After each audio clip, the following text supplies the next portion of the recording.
வணக்கம். வேல்டென்ற செய்திகளுடன் நான் நிரோஷன். முதலில் தலைப்புச் செய்திகள். தாய்லாந்து கம்போடியா எல்லையில் போர் பதற்றம் அதிகரிப்பு. உக்ரைன் ரோபோட்டிக் தளம் தானியங்கி முறையில் இயங்கி ரஷ்ய கவச வாகனத்தை அளித்தது. நெதர்லாந்து கடற்படைக்கு 3 புதிய NH-90 ஹெலிகாப்டர்கள்.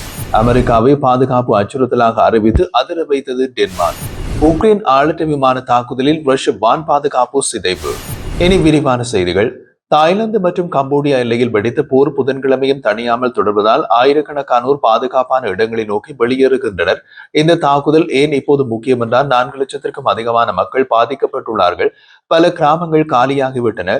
ஞாயிற்றுக்கிழமை தொடங்கிய சிறிய மோதல் இப்போது இரு நாட்டு ராணுவமும் நேரடியாக பீரங்கிகள் மற்றும் ராக்கெட்களை பயன்படுத்தும் முழுமையான போராக மாறியுள்ளது. தாய்லாந்து பிரதமர் அனதின் போரை தொடர்வோம் என்று அறிவிக்க கம்போடிய செனட் தலைவர் ஹுசன் சென் பதிலடியை கொடுப்பதாக உறுதியளித்துள்ளார். இதன் உடனடி விளைவாக எல்லையில் பதற்றம் அதிகரித்து 1,27,000-க்கும் மேற்பட்ட கம்போடிய மக்கள் வெளியேற்றப்பட்டுள்ளனர். பலி எண்ணிக்கை உயர்ந்து வருகின்றது.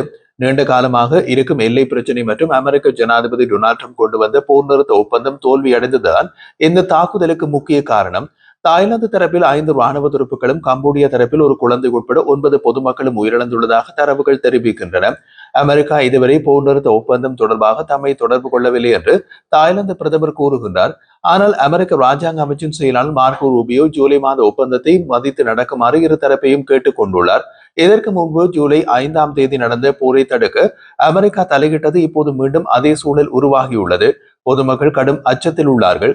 கம்போடியா தனது விளையாட்டு வீரர்களை தாய்லாந்தில் நடக்கும் ஆசிய விளையாட்டு போட்டிகளிலிருந்து பாதுகாப்பு கருதி திருப்பி அழைத்துள்ளது. அடுத்த கட்டமாக அமெரிக்க ஜனாதிபதி ட்ரம்ப் இருதரப்பையும் சமாதானப்படுத்த தொலைபேசியில் பேசுவதாக கூறியுள்ளார். இது தென்கிழக்காசிய பிராந்தியத்தில் அமைதியின்மையினையும் அகதிகள் நெருக்கடியையும் உருவாக்கும் அபாயம் உள்ளது.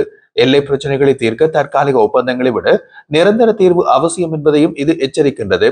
அமெரிக்காவின் அழுத்தத்தை மீறி இரு நாடுகளும் போரை தொடர்வது சர்வதேச அரசியலில் ஒரு புதிய திருப்பத்தை ஏற்படுத்தியுள்ளது.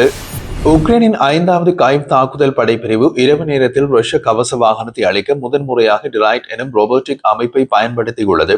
இப்படி போர்க்களத்தில் துருப்புகள் நேரடியாக ஈடுபடாமல் இயந்திரங்களை கொண்டு எதிரிகளை வீழ்த்துவது எதிர்கால போரின் முக்கியத்துவத்தை உணர்த்துகின்றது.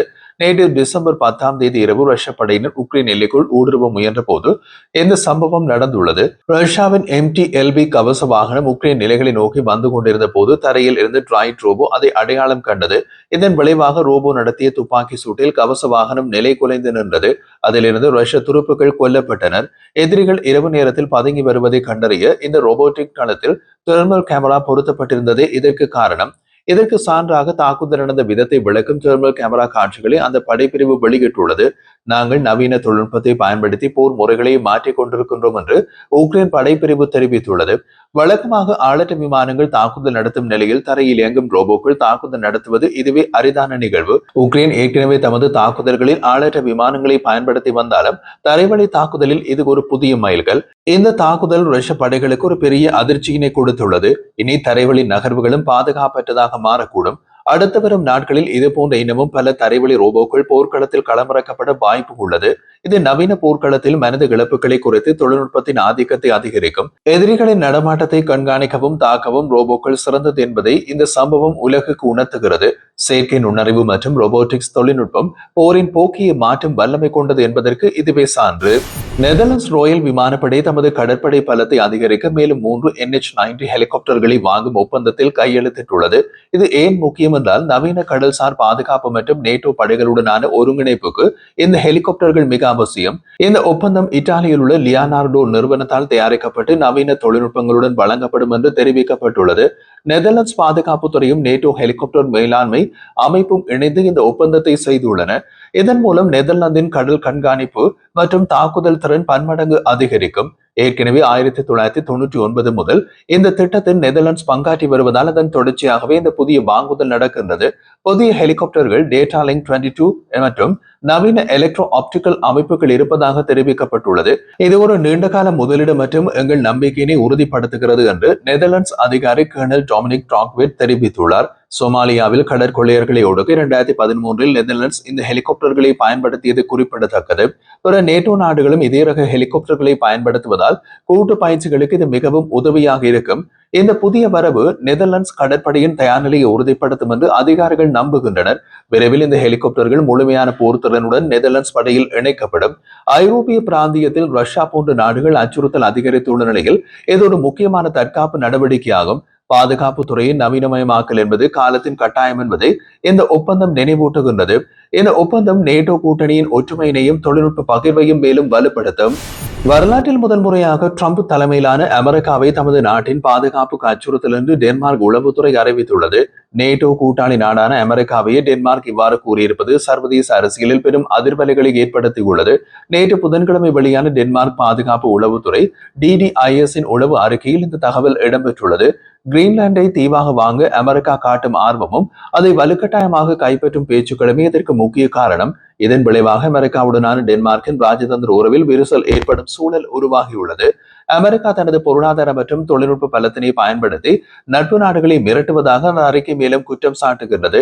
அமெரிக்க ஜனாதிபதி ட்ரம்ப் கிரீன்லாந்தை கைப்பற்றுவது குறித்து பேசியது ரஷ்யா கிரிமியாவை கைப்பற்றியதோடு டென்மார்க் உளவு அறிக்கையில் ஒப்பிடப்பட்டுள்ளது. அமெரிக்கா தனது நலனுக்கே முன்னுரிமை அளிக்கிறது, கூட்டாளிகள் மீது படைபலத்தை பயன்படுத்த தயங்காது என்று டென்மார்க்கின் உளவு அறிக்கை எச்சரிக்கின்றது. டென்மார்க்கு ரஷ்யா மற்றும் சீனா ஆகிய நாடுகள் தொடர்ந்து அச்சுறுத்தலாக இருந்த நிலையில் இப்போது அமெரிக்காவும் அந்த பட்டியலில் சேர்ந்துள்ளது. இந்த உளவு அறிக்கை ஐரோப்பிய ஒன்றிய நாடுகளிடையே அமெரிக்கா மீதான நம்பிக்கையினை குறைக்கும். அடுத்து வரும் நாட்களில் டென்மார்க் அரசு இது குறித்து அமெரிக்காவிடம் விளக்கம் கேட்கவோ அல்லது எதிர்ப்பை தெரிவிக்கவோ வாய்ப்பு உள்ளது. இது நேட்டோ அமைப்பின் ஒற்றுமைக்கே ஒரு சவாலாக மாறக்கூடும். நட்பு நாடாக இருந்தாலும் தேசிய நலன் என்று வரும்போது எச்சரிக்கையுடன் இருக்க வேண்டும் என்பதை இது உணர்த்துகின்றது. உலக அரசியல் களம் மாறி வருவதையும் பழைய கூட்டாளிகள் புதிய எதிரிகளாக மாறும் சூழலையும் இது காட்டுகிறது. உக்ரைனின் 412வது நெமிசிஸ் படைப்பிரிவு ரஷ்யாவின் மிக முக்கியமான 3 வான் பாதுகாப்பு அமைப்புகளை துல்லியமாக தாக்கி அளித்துள்ளது. மில்லியன் கணக்கான டாலர் மதிப்புள்ள இந்த நவீன ஆயுதங்கள் அளிக்கப்பட்டது ரஷ்யாவின் வான் பாதுகாப்பு வலையமைப்பில் பெரிய ஓட்டையை ஏற்படுத்தியுள்ளது. ஆஸ்கார்ட் பட்டாலியன் எனப்படும் சிறப்பு பிரிவு ஆளற்ற விமானங்கள் மூலம் இந்த தாக்குதலை வெற்றிகரமாக நடத்தியது. ரஷ்யாவின் டோர் M1 மற்றும் அதிநவீன புக் M3 ஏவுகணை அமைப்புகள் இதில் அளிக்கப்பட்டன. இதன் விளைவாக ரஷ்ய படைகளுக்கு ஆளற்ற விமான மற்றும் ஏவுகணை தாக்குதல்களில் இருந்து கிடைக்கும் பாதுகாப்பு குறைந்துள்ளது. ரஷ்யாவின் டோர் M1 மற்றும் அதிநவீன புக் M3 ஏவுகணை அமைப்புகள் இதில் அளிக்கப்பட்டன. இதன் விளைவாக ரஷ்ய படைகளுக்கு ஆளற்ற விமான ஏவுகணை தாக்குதல்களில் இருந்து கிடைக்கும் பாதுகாப்பு குறைந்துள்ளது. ரஷ்யாவின் வான் பாதுகாப்பு அமைப்புகளை கண்டறிந்து அளிப்பதே உக்ரைனின் தற்போதைய முக்கிய உக்தியாக உள்ளது. அளிக்கப்பட்ட புக் M3 அமைப்பு ரஷ்யாவின் மிக நவீனமான மற்றும் விலை உயர்ந்த ஆயுதங்களில் ஒன்றாகும். இந்த தாக்குதல் மிக துல்லியமாகவும் ஒருங்கிணைப்புடனும் நடத்தப்பட்டதாக உக்ரைன் படைப்பிரிவு தெரிவித்துள்ளது. ஏற்கனவே நவம்பர் 28ஆம் தேதி $60 மில்லியன் மதிப்புள்ள ரஷ்ய ஆயுதங்கள் அளிக்கப்பட்டதாக உக்ரைன் கூறியிருந்தது. தொடர் தோல்விகள் ரஷ்யாவின் ஆயுத உற்பத்தி மற்றும் விநியோக சங்கிலிக்கு கடும் நெருக்கடியை கொடுத்துள்ளன. ரஷ்ய படைகள் இந்த இழப்பை ஈடுகட்ட முடியாமல் திணறும் நிலை உருவாகியுள்ளது. இனிவரும் நாட்களில் உக்ரைன் ஆளற்ற விமானங்களில் ரஷ்ய பகுதிக்குள் இன்னமும் ஆழமாக ஊடுருவ தாக்க வாய்ப்பு உள்ளது. வான் ஆதிக்கத்தை செலுத்துவதில் ரஷ்யாவுக்கு இது ஒரு பெரும் பின்னடைவாக அமையும். எவ்வளவு பெரிய நவீன ஆயுதமாக இருந்தாலும் சிறிய ஆளற்ற விமானங்கள் மூலம் அதை வீழ்த்த முடியும் என்பதை இது நிரூபித்துள்ளது. நவீன போரில் விலை உயர்ந்த ஆயுதங்களை விட துல்லியமான தொழில்நுட்பமே வெற்றியினை கண்டுள்ளது.